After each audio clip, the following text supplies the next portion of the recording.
What's up, everyone? Jason Gilbo here at JGilbo11, breaking down pitching for tonight's slate. I got a full 15-game slate. This is kind of a weird pitching slate because, Chris Sale, not in the best of spots. He hasn't had the greatest of success against Kansas City, but comes in as the best talented pitcher.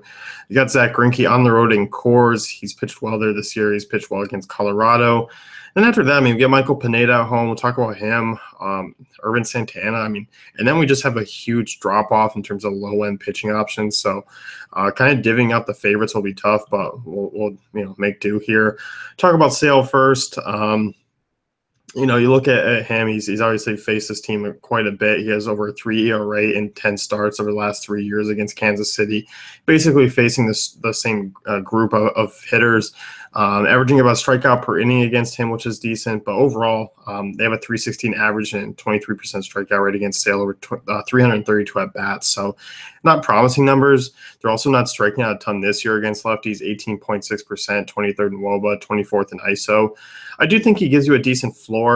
FanDuel, I don't think I'm going to be going that way. On DraftKings, it makes sense because there's a lot of cheap SP2s. You can just pair and it'll be okay. Obviously, look at Sale this year, under 3 RA, under 3 FIP, XFIP, 35.2% strikeout rate, holding right-handed bats to a 240 WOBA. Lefties to a 241 WOBA. I don't mind it. If you want to fade Sale, that's fine. Like I said, I'll probably get some shares on DraftKings, if anything, because there are a lot of cheap SP2 options. So Sale's in play. Looking at Michael Pineda next, he has dominated at home this year, 237 WOBA allowed compared to 386 on the road. His strikeout rate also drops on the road, and weirdly, his home runs per 9 goes up on the road as well. But Angels team they just faced in LA just didn't have it. At home, he might be able to bounce back here. FanDuel, his price tag's a lot better. I do think he has a nice quality outing. Chance at a win and a quality start. This offense, 25th in WOBA and ISO, 23rd in WRC+. Offense is a low strikeout, a little bit scrappy. Not a lot of left-handed bats I'm going to be completely concerned about outside of really Calhoun to take advantage of the short porch. So Pineda, I'm fine with. I'm fine in all formats. You can save some cash. I wish he was a little bit cheaper on DraftKings. I'm not a fan of 10-6, but I don't mind on today's slate. Like I said, there's just a lot of cheap pitching options. Irvin Santana's here. He's a decent home favorite. He did dominate the White Sox earlier this season. You can take the BVP numbers for what they're worth. I just don't think Santana's that good of a pitcher. I can see kind of using the justice to fade him. 10-4 on DraftKings, I'm not completely in love with. FanDuel, he's a little bit cheaper than some of the other options. Still more expensive than Pineda, though. If it works, I don't think he's going to have a bad outing. He's a big favorite. Chicago does have one of the lowest team totals on the board. But like I said, I just never get too excited with Santana just because he's a low strikeout pitcher, relying on a lucky BABIP and left on base percentage. Doesn't miss a lot of bats. So, and the Chicago team's been more middle of the road than bottom 5 like they were the last 2 times he's faced them. So I don't mind him.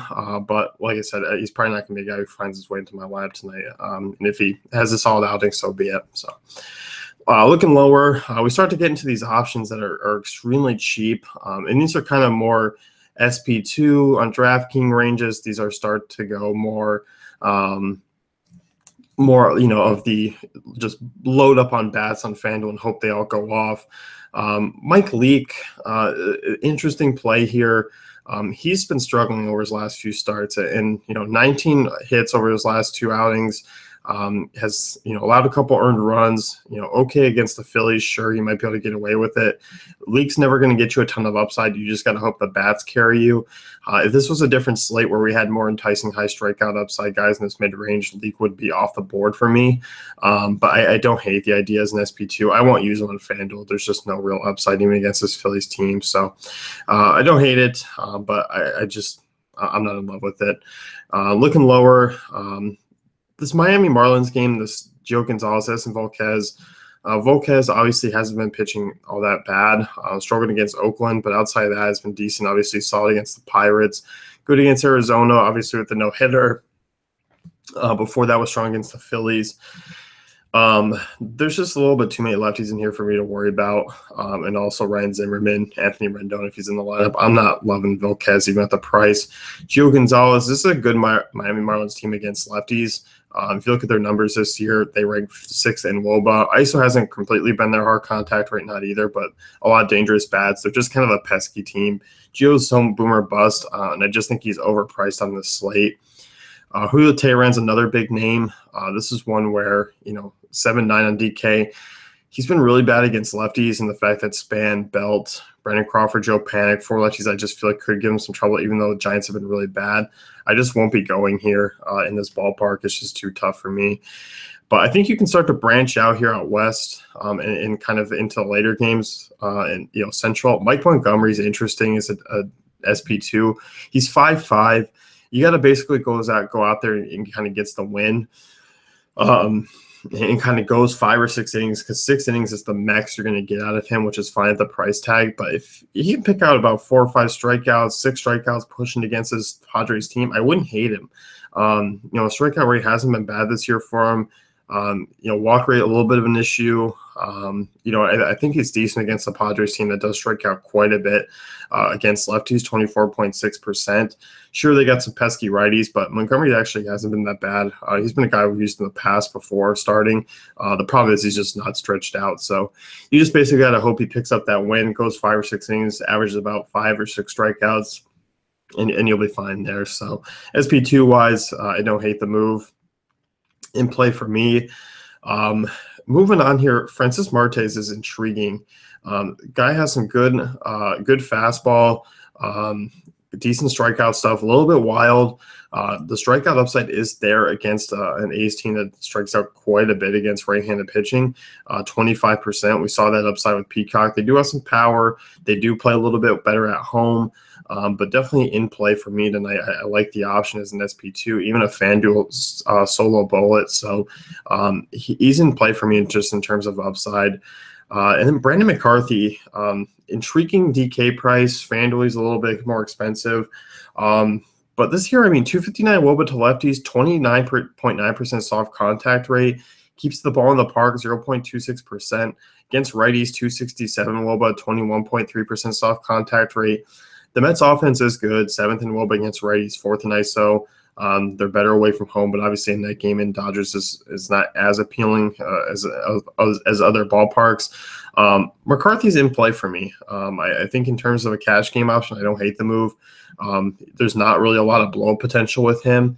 You look at him, he's only allowed over really 3 earned runs once this year, and that was at San Francisco in a weird outing. Other than that, he's going to probably flirt with around 15 points would be my guess. Doesn't walk a ton of guys, allows minimal damage. So in play, he's kind of stifled some good offenses here of late. Cleveland wasn't bad, just didn't pick up any strikeout upside. He had 0 over 5.1 innings, so it was kind of that whole deal. Washington, went 7 strong innings, allowed 2 earned runs. St. Louis, he was fine. Chicago, Miami. So, at Arizona, he played really well. I have no issue with Brandon McCarthy tonight just because the lack of options on the slate. So I think in terms of an SP2, McCarthy is fine. He's a -200 favorite. Mets have just a 3.5 run total, which is a little surprising, but I'll take that. So in terms of top options, I have no issue with Sale Pineda to recap here. Playable in all formats for me. Irvin Santana, he's not on my radar. He just won't be, but I'm not against playing him. Montgomery, Martes, and Brandon McCarthy are your cheap guys. And I think if you're looking GPPs, you can consider Teheran, you can consider Gio if you want to look in that mid-range, but I just don't think those spots are the greatest. So a ton of high totals. That's kind of why there's the lackluster of pitching options. So let's wrap things up. You can head over to dailyfantasycafe.com, check out great tools and content. Also, I have my 5 selected pitching breakdown articles. You can check those out as well. So I'll see you guys tomorrow.